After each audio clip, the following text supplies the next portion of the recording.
இதை பற்றி அந்த குறிப்பு உறுப்பினர் நீங்கள் சொல்லி அந்த கருத்து தேவையற்றது என்று நான் கருதுகிறேன். தொடர்ந்து பேசலாம். மாண்பு பொதுப்பணித்துறை அமைச்சர். மாண்புமிகு பேரவைத் தலைவர்களே, மாண்புமிகு எதிர்கட்சி தலைவருக்கு நன்றி. இன்னைக்கு தான் அவரே ஒத்துக்கிட்டாரு. நாங்களாம் பேசும்போது சட்டமன்ற உறுப்பினர் ஆசிரியர் எப்பயுமே எந்திரிச்சு குரல் கொடுப்பாரு அப்படின்னு. இந்த வழி இன்னைக்கு அவருக்கு தெரியுது. நாங்க எந்திரிக்கும் போது எப்பயுமே அவர் எந்திரிச்சு எப்பயுமே எல்லாத்தோடைய பேச்சை நிப்பாட்டுவாரு. இன்னைக்கு அவருக்கே அந்த உணர்வு வருது. நான் பேசும்போது எல்லாரும் குறுக்கிடுறாங்கன்னு. இன்னுமேட்டு எதிர்கட்சி தலைவர் சொன்ன மாதிரி இன்னுமேட்டு அவர் இனிமேட்டு குறுக்கீடுகள் இல்லாமல் எதிர்காலத்தில் இருப்பாருங்கிறது பதிவாகும். எதிர்கட்சி தலைவர் அவர்கள். பேரவைத் தலைவர்களே, இதைத்தான் அந்த நேஷனல்கள் சொன்னார்கள். நாங்கள் ஒரு கேள்வி கேட்டால் அது திசை திருப்புற மாதிரி மடைமாற்ற மாதிரி இந்த அவை நடவடிக்கை எடுத்துகிட்டு போறீங்கன்னு இனிமேல் எங்களுடைய உறுப்பினர் திரு ஆஸ்டின் அவர்கள் அடிக்கடி குறுக்கிடுவார். உறுப்பினர் ஆஸ்டின் அவர்கள். பேரவைத் தலைவர் அவர்களே, அவை முன்னவர் அவர்கள் இங்கே ஒரு கருத்தை சொன்னார்கள். மானிய கோரிக்கையிலே நீங்கள் பேசுகின்ற பொழுது மானிய கோரிக்கையிலே பேசுங்கள் என்று சொன்னார்கள். மானிய கோரிக்கையில் தான் பேசணும். இருந்தாலும் கூட பல பேர் பல உறுப்பினர் அன்றைக்கு நம்முடைய நீர்வளத்துறை அமைச்சர் அவர்கள் கூட மானிய கோரிக்கையிலான விவாதத்திற்கான பதிலுரையே இல்லாமல் 1 மணி நேரம் ஏதோ பொதுக்குழுவிலே பேசுவது போல பல்வேறு கருத்துக்களை சுவாரஸ்யமாக சொன்னார்கள். நாங்களும் 1 மணி நேரம் கேட்டுகிட்டே தான் இருந்தோம். எல்லாம் முடிச்சுட்டு பதிலுரை சொல்லுவார் பார்த்தா பதிலுரை இல்லை. அதனால் 1-2 மக்களுடைய கருத்துக்களை மட்டும் நாங்கள் எடுத்து வைத்துவிட்டு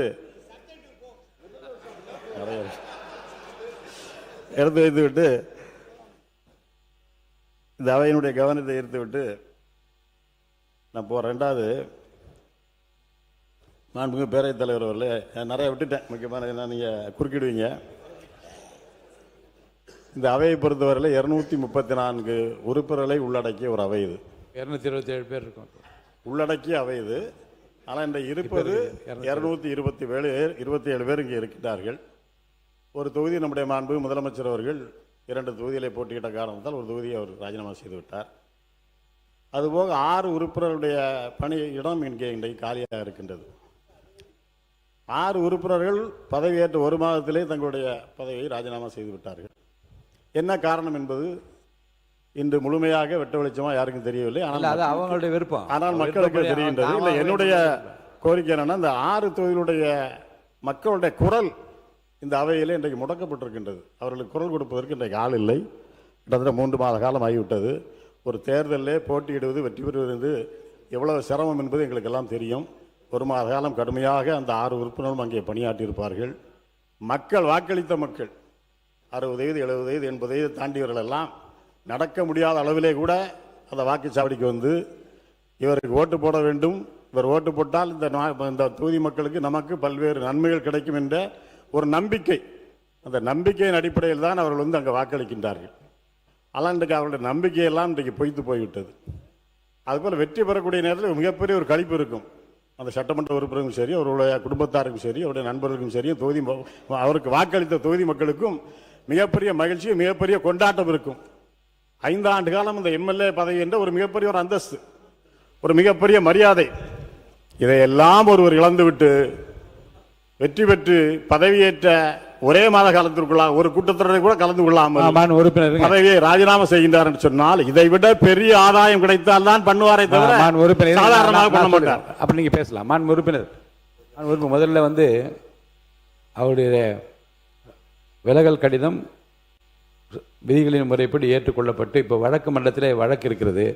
தேர்தலை எப்போது நடத்த வேண்டும் என்பதை பற்றி தேர்தல் கமிஷன் தான் முடிவெடுக்க முடியாது. நான் பேரவைத் தலைவர் நான் முடிவெடுக்க முடியாது, நீங்களும் முடிவெடுக்க முடியாது.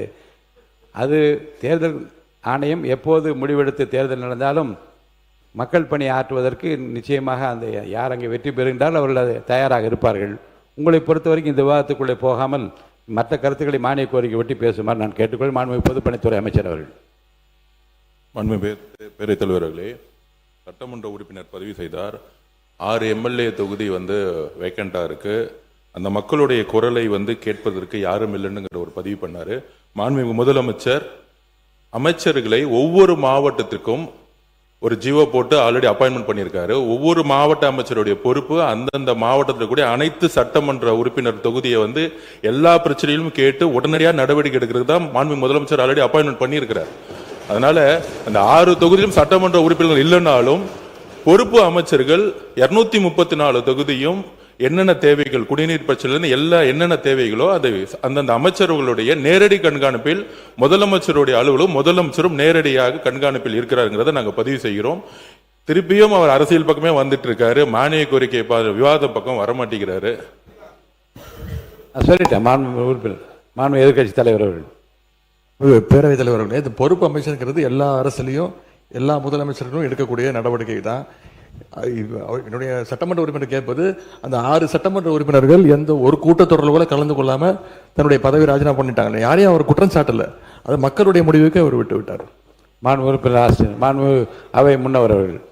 மாண்பு பேரவைத் தலைவர் அவர்களே, 6 சட்டமன்ற உறுப்பினர்களை பற்றி இங்கே ஆஸ்டின் அவர்கள் இங்கே குறிப்பிட்டார்கள்.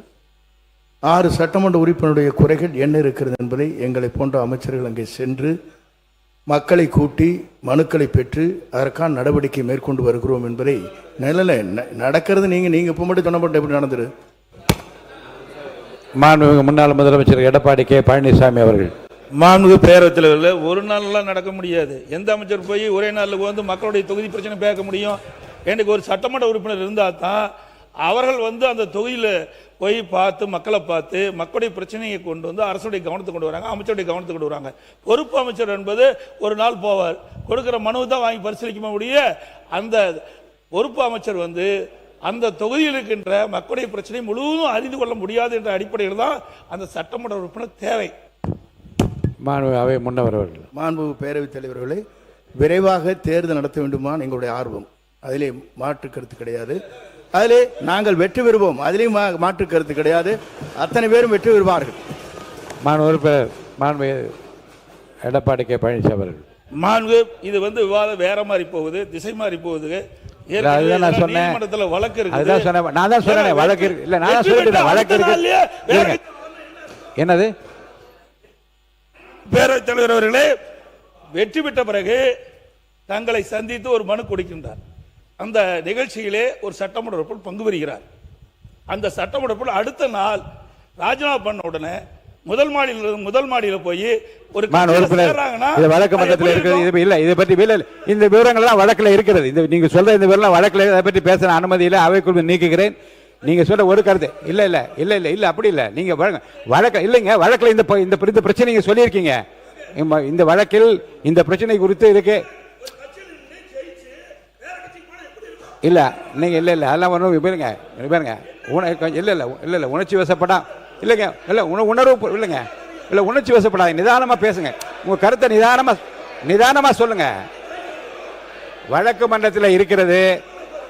இந்த வழக்கு சம்பந்தமான விவரங்கள் வழக்கு சம்பந்தமான விவரம்